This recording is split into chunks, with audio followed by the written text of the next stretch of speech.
Hello and welcome my YouTube family. আজকে আমি আপনাদের দেখাবো চিফ মিনিস্টার রিলিফ ফান্ড, অর্থাৎ যেটা বলছে নবান্ন স্কলারশিপ। আপনারা নবান্ন স্কলারশিপ করতে গেলে আপনাদের একটা অ্যাপ্লিকেশন ফর্মের দরকার হয়। এই অ্যাপ্লিকেশন ফর্মটি কিভাবে করবেন চলুন আপনাদের সামনে আমি লাইভ করিয়ে দেখিয়ে দিচ্ছি কিভাবে আপনারা অ্যাপ্লিকেশন ফর্মটি ভরবেন।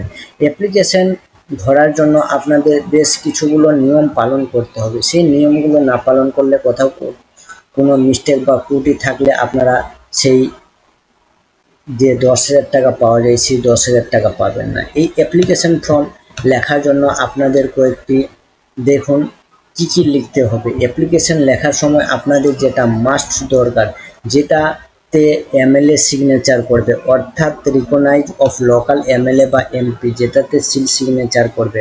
তো সেটা লেখার জন্য আপনাদের দরকার, যেটা আপনাদের গার্জেন নেম রয়েছে সেটা লিখবেন, এজ লিখবেন, এইচ মাধ্যমিকের রোল নাম্বার এবং ইয়ার, ফুল অ্যাড্রেস উইথ পিনকোড দিয়ে লিখবেন। তো চলুন আমি করিয়ে দেখিয়ে দিই আপনাদের কিভাবে আপনাদের লিখতে হবে। তো ঠিক আছে, তো চলুন স্টার্ট করা যায়। সর্বপ্রথম আপনাদের এরকম একটা A4 সাইজের পেপার নিয়ে নিতে হবে। A4 সাইজের একটা পেপার যে কোনো জেরক্সের দোকান থেকে আপনারা পেয়ে যাবেন। A4 সাইজের পেপার, A4 সাইজের পেপারের মধ্যে আপনাদের বেশ কিছুগুলো ঘর আমি দেখিয়ে দিচ্ছি, সেইভাবে আপনারা কিন্তু ফর্ম ফিল আপটি করবেন। ঠিক আছে, তো সর্বপ্রথম কি লিখতে হবে এবং সর্বশেষ কি লিখতে হবে, তো চলুন তা দেখিয়ে দিচ্ছি।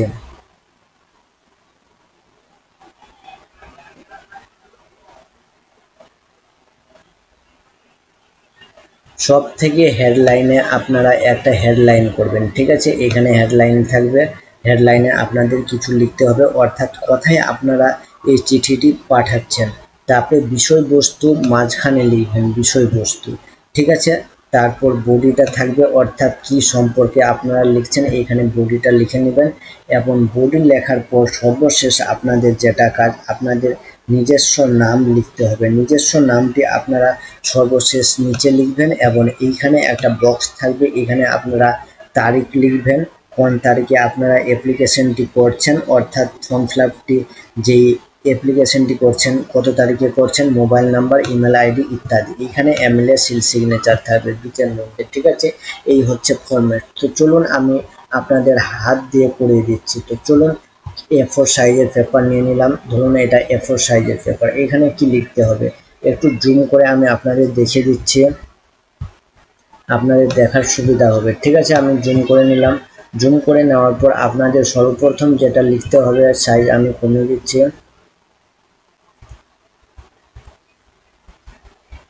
A4 সাইজের পেপারে লিখবেন, কারণ A4 সাইজের পেপারে লিখলে আপনাদের অসুবিধা হবে না, কারণ স্ক্যান করতে অসুবিধা হয়, কোনো মেশিনে কিন্তু স্ক্যান অসুবিধা হয়। তো সর্বপ্রথম আপনাদের 2 লিখতে হবে, 2 লিখে কমা লিখবেন। কমা দেওয়ার পর আপনারা সেকেন্ড লাইনে চলে আসবেন, টি লিখবেন, TH দিয়ে, ASSISTENT অ্যাসিস্ট্যান্ট সেক্রেটারি, ACCETARY। ঠিক আছে, আমার সাইজটা বড় হয়েছে, আমি একটু কমিয়ে দিচ্ছি।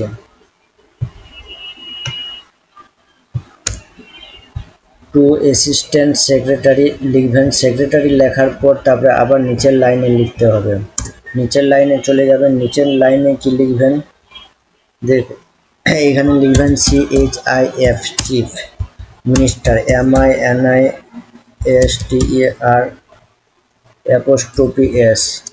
চিফ মিনিস্টার অফিস, OFFICE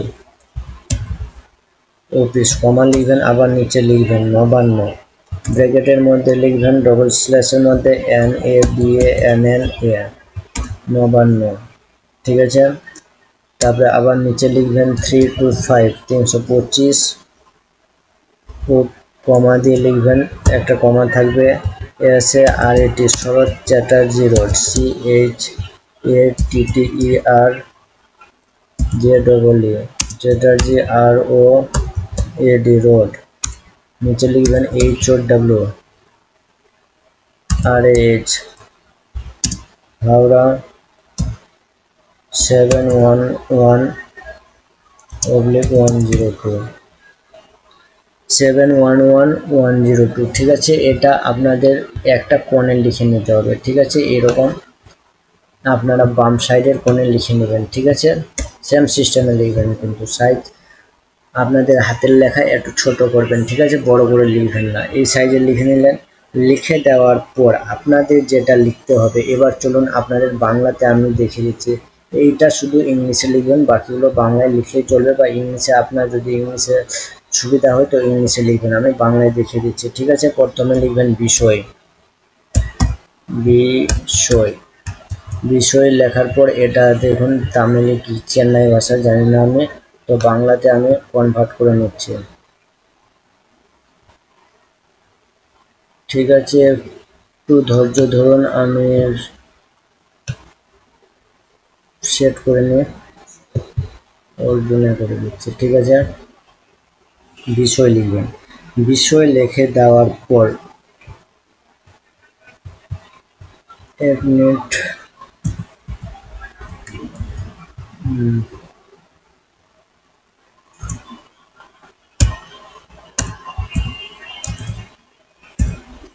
বিষয় লিখবেন। বিষয় লেখার পর শেষে যাবেন।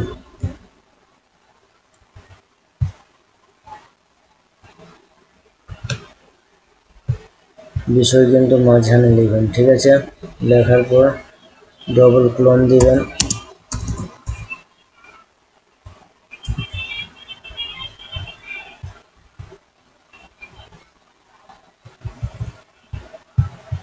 ডবল ক্লোন দেওয়ার পর তারপর লিখতে হবে কোন বিষয়ে আপনি লিখছেন, একটা স্পেস দিবেন, ঠিক আছে। স্পেস দেওয়ার পর লিখবেন স্কলারশিপ পাওয়ার জন্য আবেদনপত্র, লিখে দিচ্ছে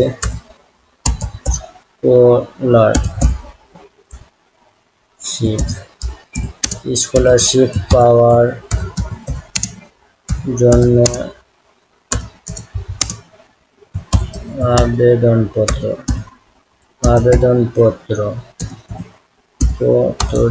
পত্র, ঠিক আছে। এটা একদম সর্ব মাঝখানে থাকবে, স্কলারশিপ পাওয়ার জন্য আবেদনপত্র, এইভাবে লিখবেন। কিন্তু লিখে দেওয়ার পর এবার চলুন ফরম্যাটটি লেখা যায় কিভাবে লিখবেন। লিখবেন মাননীয় মহাশয়,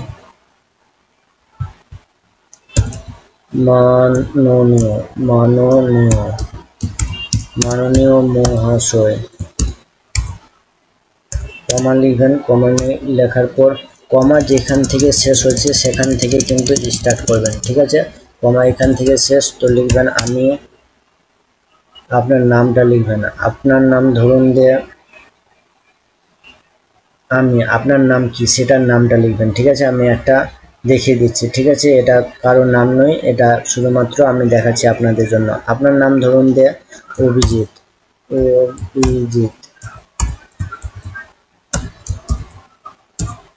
সম্পূর্ণ নাম লিখবেন, কিন্তু আমি লিখে দিচ্ছি অভিজিৎ পাল বা মিত্র, যেটা থাকবে আপনার সেটা লিখবেন, ঠিক আছে। বাবার নাম লিখবেন পিতা দেশমিত্র, আপনার বাবার নাম কি সেটা লিখে নেবেন, ঠিক আছে। এটা আমি দিচ্ছি অরুণ পাল,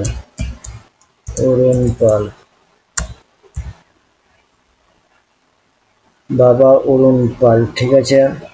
বাড়িটা আপনারা লিখবেন, কোথায় বাড়ি রয়েছে আপনারা লিখবেন। আমি অভিজিৎ, পিতা যেটা রয়েছে, আমি যেটা রয়েছে, আপনার নাম লিখবেন, ঠিক আছে। পিতা আপনার বাবার নাম লিখবেন, তারপর লিখবেন আপনার বিধানসভা কোথায়, ধরুন যে চাঁচল বা হরিশ্চন্দ্রপুর, তো আপনারা লিখবেন সেই জিনিসটাই লিখবেন, ঠিক আছে। ধরুন যে আপনার বিধানসভা চাঁচল, তো লিখবেন চাঁচল, চন্দ্রমন্দির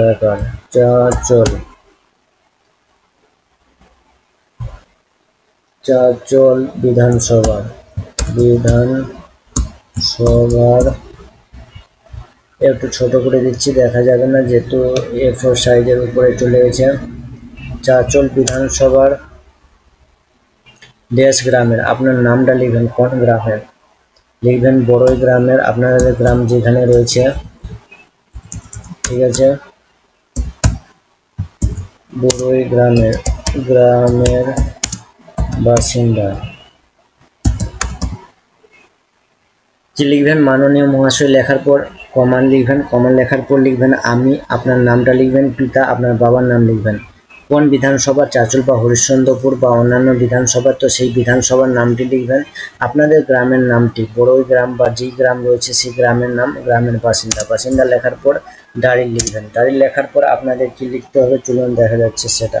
ঠিক আছে, লিখে দিলেন, দাঁড়ি লিখলেন, তারপরে বর্তমানে আমি কোন শ্রেণীতে পড়াশোনা করছেন, তো লিখবেন বর্তমানে, বর্তমানে, বর্তমানে আমি ধরুন যে ফার্স্ট সেমিস্টার, তো ফার্স্ট সেমিস্টার লিখবেন, কেউ যদি একাদশ শ্রেণীতে পড়ুন তাহলে একাদশ শ্রেণীতে লিখবেন ফার্স্ট সেমিস্টার,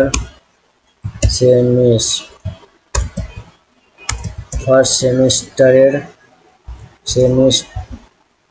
ফার্স্ট সেমিস্টার লিখবেন। ঠিক আছে, ফার্স্ট সেমিস্টার বা একাদশ শ্রেণী লিখবেন, দ্বাদশ শ্রেণী তো দ্বাদশ শ্রেণী লিখবেন, একাদশ শ্রেণীতে ফার্স্ট সেমিস্টারে কোন বিভাগ রয়েছে, আর্টস বা সায়েন্স সেটা লিখবেন। ঠিক আছে, আপনার যদি আর্টস থাকে তো আর্টস লিখবেন, আর্টস বিভাগের বিভাগের বিভাগে আর্টস বিভাগে কোন স্কুলে পাঠরত সেই স্কুলটির নাম লিখবেন। ধরুন যে আপনি চাঁচল স্কুলের পাঠরত, তো চাঁচল লিখবেন, আপনার যেই স্কুলের নাম সেই স্কুলের নামটি লিখবেন। ঠিক আছে,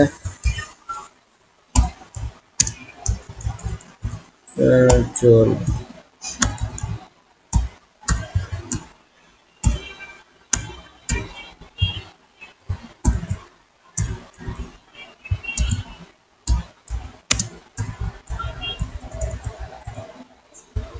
লেখা চেঞ্জ হয়ে যাচ্ছে, চাঁচল লিখে চাঁচল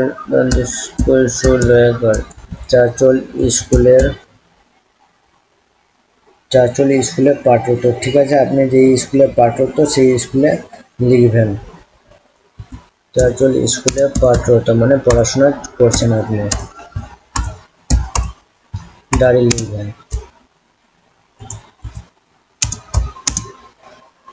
দাঁড়ি লেখার পর তারপরে লিখবেন আপনি এত সালে মাধ্যমিক পরীক্ষায় বা আপনার যেই পরীক্ষা উচ্চ মাধ্যমিক পরীক্ষায় এই স্কুল থেকে আমি এত শতাংশ নাম্বার পেয়ে উত্তীর্ণ হয়েছি, তো আপনারা লিখবেন 2024 সালে আমি পিপলা স্কুলে যে স্কুল থেকে আপনি পাস করেছেন 2024 সালে আমি এই স্কুল থেকে, অর্থাৎ কোন স্কুল থেকে আপনি পাস করেছেন, ধরুন যে আপনি পিপলা স্কুল থেকে, তো পিপলা স্কুল থেকে কত নাম্বার পেয়েছেন 55 বা 53, যেটা পেয়েছেন 55.2। ঠিক আছে, 55.2 লিখে দিবেন, যেটা পেয়েছেন আপনি এত শতাংশ নাম্বার পেয়ে উত্তীর্ণ হয়েছে, শতাংশ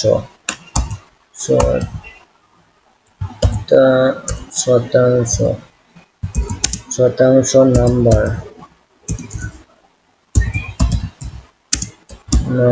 পেয়ে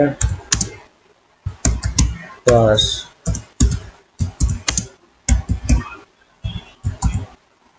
করেছি লিখে দাঁড়ি লিখবেন। ঠিক আছে, তারপরে আবার নেক্সট লাইনে লিখবেন, কি লিখবেন, পাস করেছি, আমার পিতা পেশায় একজন লিখবেন। ঠিক আছে, আমার পিতা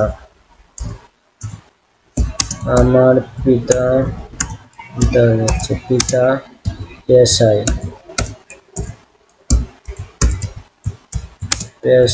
একজন,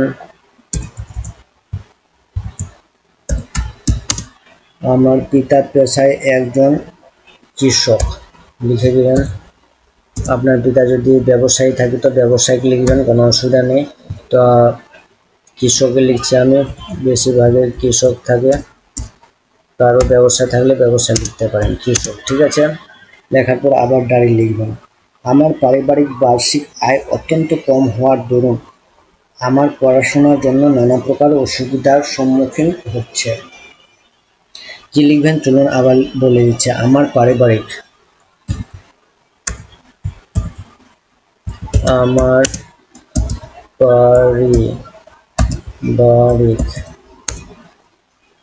বার্ষিক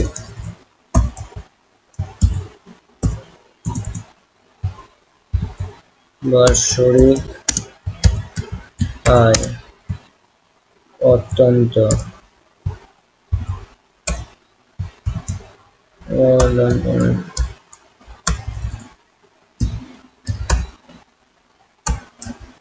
অত্যন্ত কম হওয়ার দরুন অত্যন্ত কম হওয়ার দরুন আমার পড়াশোনায়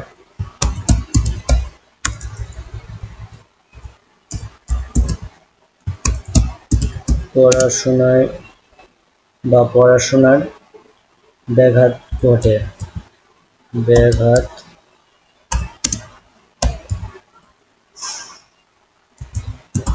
হচ্ছে। ঠিক আছে, হয়ে যাওয়ার পর দাঁড়িয়ে লিখবেন আপনার পড়াশোনার জন্য ব্যাঘাত ঘটছে, এই কথাটি লিখবেন। লেখার পর লিখবেন এই স্কলারশিপ পাওয়ার জন্য যাবতীয় কাগজপত্র আমি অনলাইন আপলোড করলাম। এই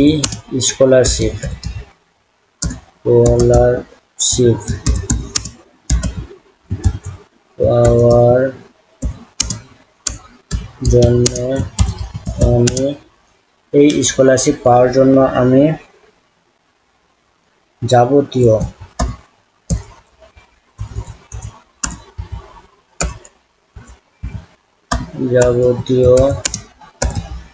কাগজপত্র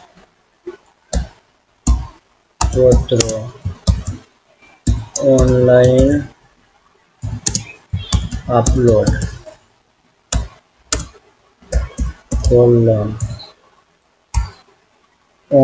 আপলোড করলাম। ঠিক আছে, এটা লিখবেন। লেখার পর আবার নেক্সট স্টেপে কি লিখতে হবে, তো লিখে দিলেন, আপলোড করলেন। আপলোড করে দেওয়ার পর তারপরে আবার নেক্সট কলমে লিখবেন অতএব মহাশয়,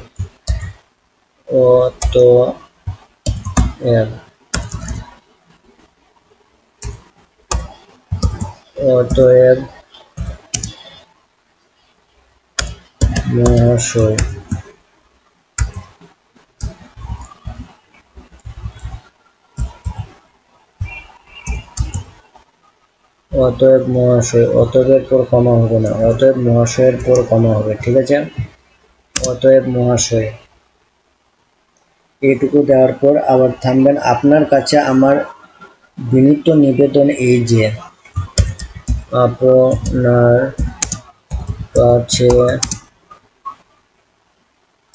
বিনীত নিবেদন এই যে দেওয়ার পর কমা লিখবেন। ঠিক আছে, দেওয়ার পর দয়া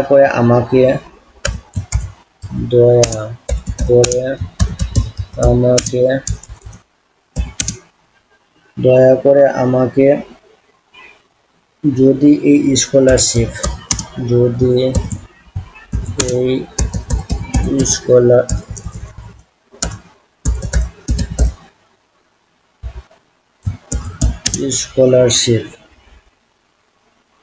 পাওয়ার সামান্য ব্যবস্থা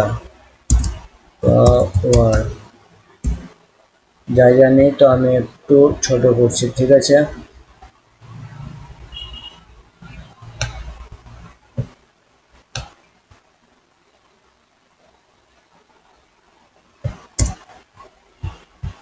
ছোট করলাম। তবে পাওয়ার দয়া করে আমাকে এই স্কলারশিপ পাওয়ার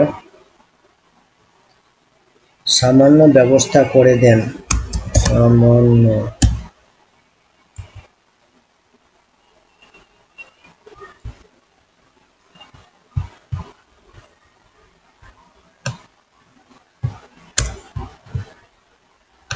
চলুন নিচে স্ক্রল ডাউন হচ্ছে।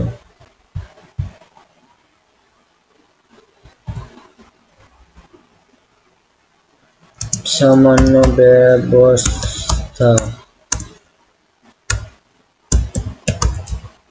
ব্যবস্থা করে দেন যে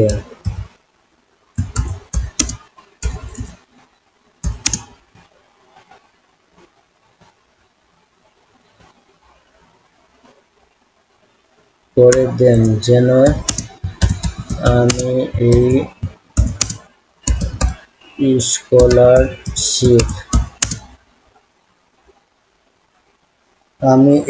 স্কলারশিপ পেয়ে আমি আমার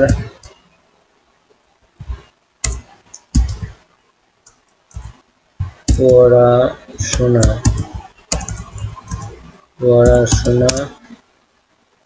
চালিয়ে যেতে সক্ষম হই।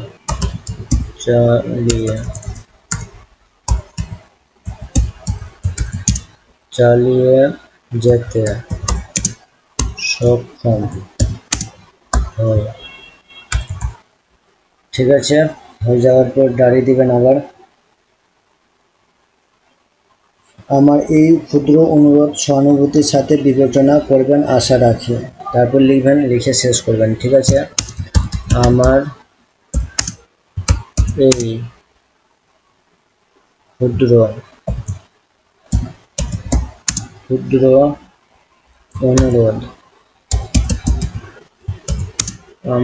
ক্ষুদ্র অনুরোধ সহানুভূতি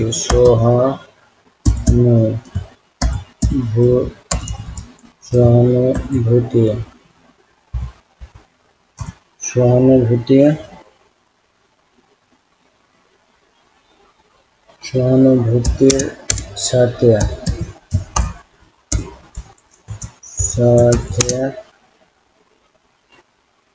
বিবেচনা করবেন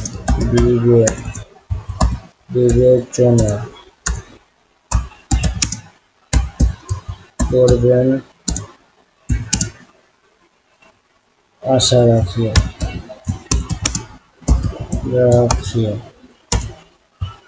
বলে দাঁড়িয়ে দিবেন। ঠিক আছে, দেওয়ার পর কিন্তু এটা বডিটা প্রায় শেষ হয়ে গেল। ঠিক আছে, আবার আমি ছোট করে নিচ্ছি। আপনাকে সম্পূর্ণ কিন্তু A4 লেটারে লিখতে হবে, কোনো রকম আপনারা বড় কাগজে লিখবেন না। ঠিক আছে, আর একটু ছোট করে লিখছি আপনাদের দেখার সুবিধা যাতে হয়। যেইভাবে আমি লিখলাম কিন্তু আপনাদেরও সেইভাবে সেম লিখতে হবে। টাইম লাগবে কিন্তু আপনাদের সঠিকভাবে লিখবেন। তারপরে লেখার পর নিচের দিকে লিখবেন, এই কোন সাইডে লিখবেন বিনীত দিয়ে দেশ লিখবেন। আপনার নাম লিখবেন,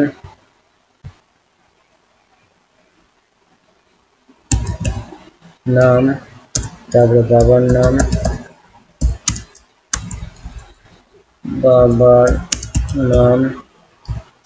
তারপরে প্লাস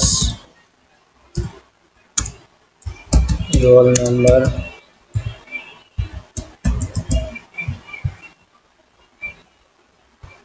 ছোট করে দেখিয়ে দিচ্ছে আপনাদের।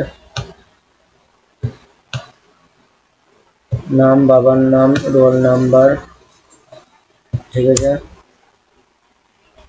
এইটুকু লিখে নেবেন। এই সাইডে কিন্তু নাম, বাবার নাম, রোল নাম্বার। এই সাইডে নাম লিখবেন, বাবার নাম আর রোল নাম্বারটি লিখে দেবেন। ঠিক আছে, রোল নাম্বার বানানটা ভুল হয়েছে, বানানটা ঠিক করে দিচ্ছে।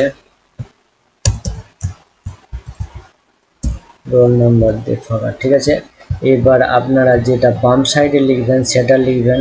এখানে লিখবেন মোবাইল নাম্বার।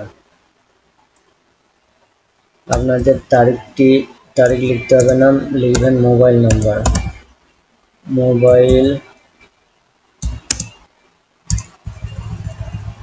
জুম করে দেখে দিচ্ছে। ঠিক আছে, দেখার অসুবিধা হবে।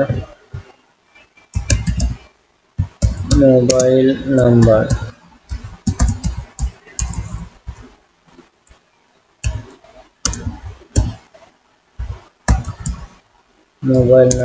ইমেল আইডি কিন্তু মাস্ট আপনাদের লিখতেই হবে।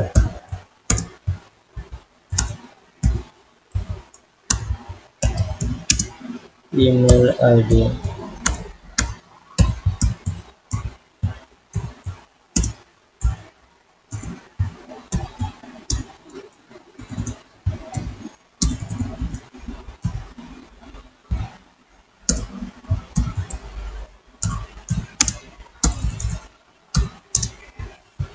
ঠিক আছে, এখানে লিখবেন মোবাইল নাম্বার, ইমেল আইডি এবং এখানে লিখবেন বিনীত, লেখার পর লিখবেন নাম, রোল নাম্বার, নাম বাবার নাম প্লাস রোল নাম্বার, এখানে মোবাইল নাম্বার, ইমেল আইডি এবং এই বক্সের মধ্যে যেখানে ফাঁকা থাকলো সেখানে কিন্তু এমএলএ সিল সিগনেচার থাকবে, সেই জন্য ফাঁকা রাখতে হবে এইখানে। ঠিক আছে, আপনারা সাটাসাটি লিখবেন না, না হলে নাম রোল নাম্বারের ওপর আপনাদের সিল সিগনেচার করে যাবে, অতএব এই জায়গাটা ফাঁকা রাখবেন। এবং আপনাদের সর্বশেষ ওপরে কি লিখতে হবে আমি দেখিয়ে দিচ্ছি। সর্বশেষ ওপরে আপনারা লিখবেন তারিখটি, অর্থাৎ ডেট, যেই ডেটে আপনারা দরখাস্তটি লিখছেন এইখানে লিখবেন তারিখ। দয়াকর অনুষ্কার তার লিখে ফাঁকা দিবেন যে তারিখে আপনারা লিখছেন। ধরুন যে আজ যে 5 তারিখ, আজ আমি লিখছি 5 অবলিক দিয়ে অবলিক বা ডেস দিয়ে 5/9/2024। ঠিক আছে, এই হচ্ছে আপনাদের লেখার নিয়ম। বোঝা গেছে আপনাদের? আর কোথাও যদি অসুবিধা থাকে অবশ্যই আমাকে কমেন্ট করে জানাতে পারেন। এই লেটারটি কিন্তু লাগবেই আপনাদের চিফ মিনিস্টার ফর্ম করার জন্য। তো আরেকবার আমি আপনাদের বলে দিচ্ছি, দেখুন আপনাদের সুবিধার জন্য আপনারা লিখবেন এইখানে যে বডিটা লেখা লিখে নেবেন আপনাদের টু দিয়ে the assistant secretary chief minister office, Nabanna, 325 Chatterjee road, Howrah এত। পিন নাম্বার, বিষয় স্কলারশিপ পাওয়ার জন্য আবেদনপত্র।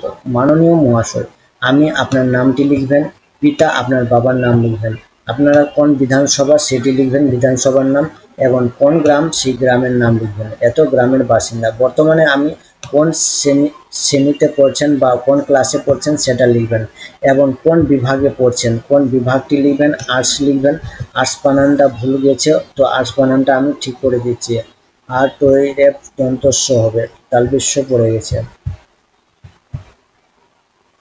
চলুন ঠিক করা যাক।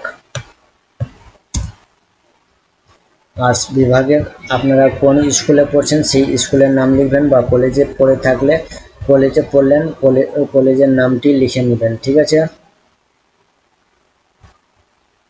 কলেজের নামটি লিখবেন বা যে স্কুলে পড়ছেন সেই স্কুলের নামটি লিখবেন। স্কুলে পাঠরত 2024 সালে আমি কোন স্কুল থেকে পাস করেছেন সেই স্কুলের নামটি লিখবেন। যেই স্কুল থেকে আপনি পাস করেছেন এখানে লিখবেন, এবং যেই স্কুলে পড়াশোনা করছেন এইখানে লিখবেন। লিখে কত শতাংশ নাম্বার সেই শতাংশ নাম্বারটি লিখে দিবেন, পাস করেছি। ঠিক আছে, তারপরে বাকি জিনিস যেভাবে বললাম সেমভাবে আপনাদের লিখতে হবে। তাহলে আশা করি এখানে আমি ভিডিওটি ছাড়ছি, আশা করি অবশ্যই আপনাদের বোঝার কোনো অসুবিধা হলো না।